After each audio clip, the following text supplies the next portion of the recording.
Hey friends, welcome to another episode of Cool People During COVID. And I'm here. People want to know, like, dude, who are your best friends? Well, here's one of them, Adam Christing. Yay, Adam. Hey, Nick, you are such a great friend. I looked up the word positivity in the dictionary the other day and it said, see Nick Arnette. Hooray. Oh my gosh. See, that's why he's one of my best friends. This dude always has something nice to say. I wish I could be the person that he thinks I am. That he's just that great of a guy. He's just so awesome. Well, Nick, Adam, you really are you're the feel good funny guy. So I'm so glad I've been watching. I watched your recent coaching session with your disc golf buddy. That was awesome. And so thanks for having me on. Oh my gosh. Yeah, this is another thing, friends. I digress, but Adam got me into disc golf. I've been playing 2 months and I think about it all the time. So fun. Oh my gosh. Yeah, I'm going to probably play after we do this interview. Now, you got me thinking about it. Friends, Yeah. I want to brag on Adam a little bit here. First of all, he's the founder of Clean Comedians. And how long have you been around with Clean Comedians? How long is that? That started way back 30 years ago, Nick, with the motto, humor doesn't have to be filthy to be funny. And man, you sure personify that with your, feel good humor. And so where we've landed just in the last couple months is just for clarity is letting people know there's 3 P's that our comedians and entertainers don't tap into. One is prejudice, one is profanity, and one is politics. So when you cut those things out, you end up with a lot of good variety without the vulgarity. Exactly. Yes. And I think that people just need a break from that stuff and they just want to laugh. So I'm glad that you're providing a forum for that. I mean, because believe me, they'll hear plenty of that anyway on their own, won't they? They will. And you know what this is like. You've probably never had somebody come up to you after a comedy engagement and say, hey, I wish that had been dirty. Like, no, if it's funny, it's funny. They enjoy it, right? Right. Exactly right. We were all doing live events and doing plenty of them, making a good go of it. But here comes COVID. How has that changed what you're doing? Man, I'll be honest with you. It's been so hard. Not it's a mixed thing. In one hand, it's a blessing, more time with family. Like for me personally, coming off the road, I was getting on airplanes every week and I haven't been on an airplane since March. I'll be going on again in a couple of weeks. So that's been positive, but switching to virtual for so many events has been challenging because you know what this is like. You feed off of the interaction. I do comedy and magic, so I need that reaction. I need people to pick a card or stand up or come onto the platform. And also the delay, like when you get to the punchline of a joke and you wait, like you hope that they're laughing, but you're not sure because everybody's muted, Exactly. Yes, exactly that. But you're in your studio now, so that's one of the ways that you've adapted to it. You're actually doing virtual events? Yeah, doing virtual events. I've got one this afternoon that I'm so proud of, Nick. It's for Salem Christian Homes, and what they do is provide really loving housing for adults with special needs. And so we'll bring in the CEO, we'll do some fun with him, we'll probably take him in the backyard and throw some discs around. Oh, yeah, and there you go. And then we'll spotlight the residents who are so talented and they sing with all their hearts and they perform. And so we'll help them cut it together and then people can watch it at home. So it'll feel pretty live because it'll be so interactive, but most of it will be pre-recorded. Uh-huh. Wow. By the way, Adam seriously is absolutely one of the best MCs out there. That's what you... Before COVID, you were gone almost every weekend emceeing these long weekend events. And right. And yeah, I enjoy it so much, because as master of ceremonies, you kind of have to always be thinking on your feet. So like maybe I'm telling a joke on stage, but then they might show a video for a nonprofit where they're raising funds for starving children or medical needs or something. And so you can't do a magic trick or a dad joke or whatever after people are crying and they're emotionally moved. So you have to be, I think the key to being a good MC, and Nick, you're one too, fine MC. It's listening more than talking, right? It's being tuned in to what's happening in the audience. And that's much harder in the virtual world. it really is. And like you say, you don't have the immediate response. And even just now, like having a virtual talk here, even a couple seconds of silence, it seems like, well, something might be wrong here. So it's actually much more stressful watching these. People are burned out on staring at a screen. So a lot of Yeah, challenges there. they're calling it Zoom fatigue, right? And so Yeah. I'm looking for ways to get people more involved, have them raise their hands, stand up, stretch. We're having a good luck, Nick, with these things called experience boxes, where the attendees get a box and they open it up, and maybe it's food that we share together, maybe it's wine tasting or chocolate or a magic trick that they can learn. I was with my daughter about 2 weeks ago, and I gifted her with this bowl, and it was this beautiful bowl, and she's going away to college. And I said, Katie, you want to take all your life experiences and know that there's a divine plan. And so I encouraged her to put the bowl in a bag and drop it on the concrete, and it shattered.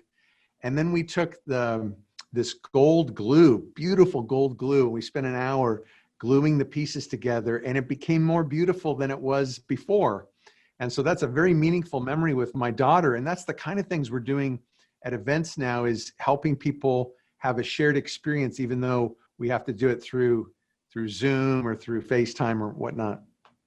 Wow, I like that. And what I haven't mentioned is Adam, you're a seasoned magician. You're a member of the prestigious Magic Castle, which is not easy to be one of those. So how you do so many different things. Like I was noticing your watch today, by the way. I wanted to ask you about your watch.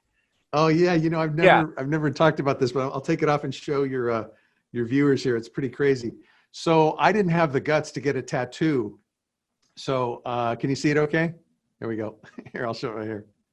I didn't have the guts to get a tattoo, but I wanted the word "now" put on the place where my watch would go.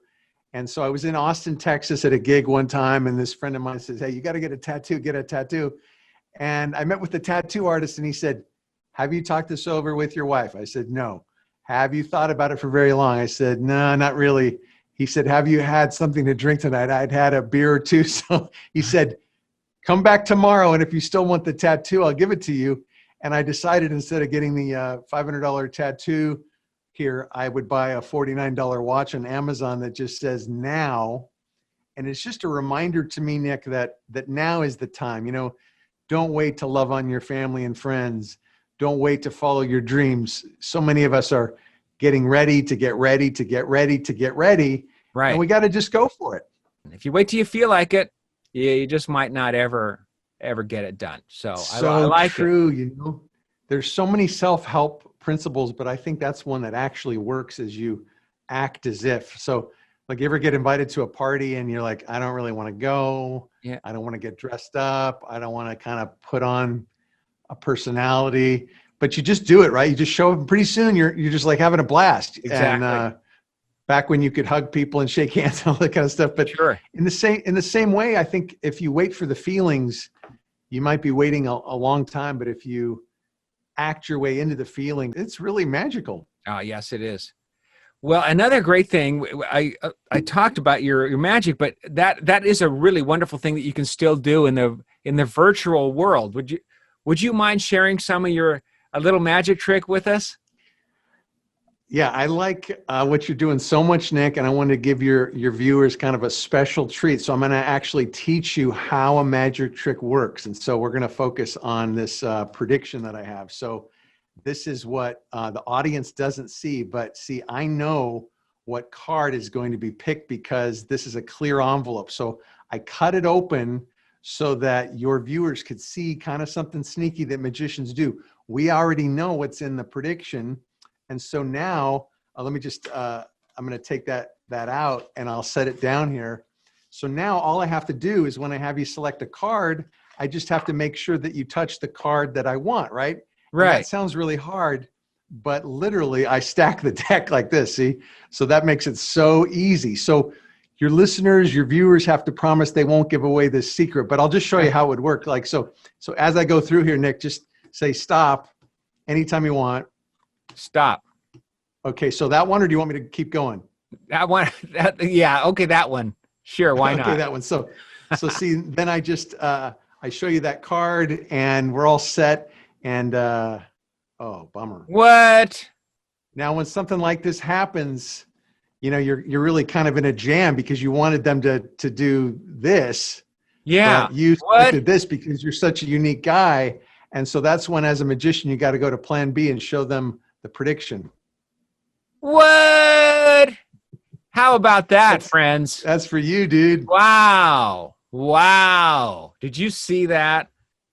And that's the great thing about having someone as an MC, fundraiser, whatever you're doing. Though you can incorporate that into the evening because people want to be entertained. They do. Yeah. Now we have limited time here, but you're also an author and you have a new book coming out. So I wanna talk about that. Tell us about it. I do, Nick. Here's also your viewers get a sneak preview of this book. It's going to be out just before Christmas this fall. It's called Bob Dylan Can Change Your Life, and it's for real. It's I'm kind of obsessed with Dylan as a songwriter, as an artist who's influenced so many. So the back of the book, there's a little promise that says Bob Dylan can help you find your voice, even if you can't stand his. And so it's an inspirational book. What I've done is I've identified 61 little life lessons from his life about how he found his voice, how he changed his tune, how he made a promise to himself and fulfilled it. And it takes you all the way up to when he won the Nobel Prize for Literature a couple of years ago. Wow. Wow. Awesome. And when will that book be available? It's going to be available December 6th. Okay, just in time for Christmas. Perfect That's right. timing. And you've also written other books too, haven't you? Can you tell us about your Yeah. other books? I have a book that Random House published years ago. In fact, you're featured in it quite a few places. It's called Comedy Comes Clean. And so it's just a collection of really funny one-liners where you could, get big laughs without getting dirty. Then I have another book that's a motivational book, Nick, called Your Life is a Joke. And the subtitle on that is 12 Ways to Go from Ha-Ha to Aha. And so I'm fascinated with how humor kind of opens people's hearts and their ears to get a new perspective. Like you ever watch a movie or something, there's a funny moment and you look to your friend, you're like, hey, we had this shared epiphany. And so I'm talking about how a joke is kind of like changing your life, how there's a setup, but then there's a punchline that's a twist, a surprise. And that's what we need in our lives is to maybe change our setup. Like, I'm fat, or I'm too old, or I'm male, or I'm female, or I'm black, or I'm white, or whatever the setup is that might be keeping you down, is change the setup and say, I'm fortunate, I'm lucky, I'm blessed. And you're going to get a different punchline. Yeah. Excellent. Really, really good stuff, Adam. Really good stuff. Now, how can they find your products and you? Well, they can go to cleancomedians.com if they want to see great speakers and entertainers like you and plug them in for events. They can go to adamchristing.com and find out more about my Bob Dylan book and my MC work and all that good stuff. Okay. Easy to do, friends, and do it. You will be glad you did. And Adam, you're so busy. So I'm just really so pleased. This guy, seriously, one of the best friends I've ever had, been so helpful to me. I'll tell you something. He is the only person that I can absolutely tell anything. We have these sessions where we say, hey, well, let's just be honest. What sucks about your life? And we'll go, and you get 1 minute to do it. So you say it for 1 minute, and then you do that. His turn, then my turn. And then after that, we balance it. We say, okay, well, what's great about your life? And I always feel better after that. I always do. It's a great shift. And you are so positive, Nick. You've really been a major booster in my life. So thank you. And I love this show that you do. So thanks for letting me be part of it. Well, thanks for being cool all the time. You're the best. Okay, everybody. I'm glad you got to meet one of my very best friends, Adam Christing. Friends, I am so glad you got to meet one of my very best friends, Adam Christing. And until next time, everyone, be cool.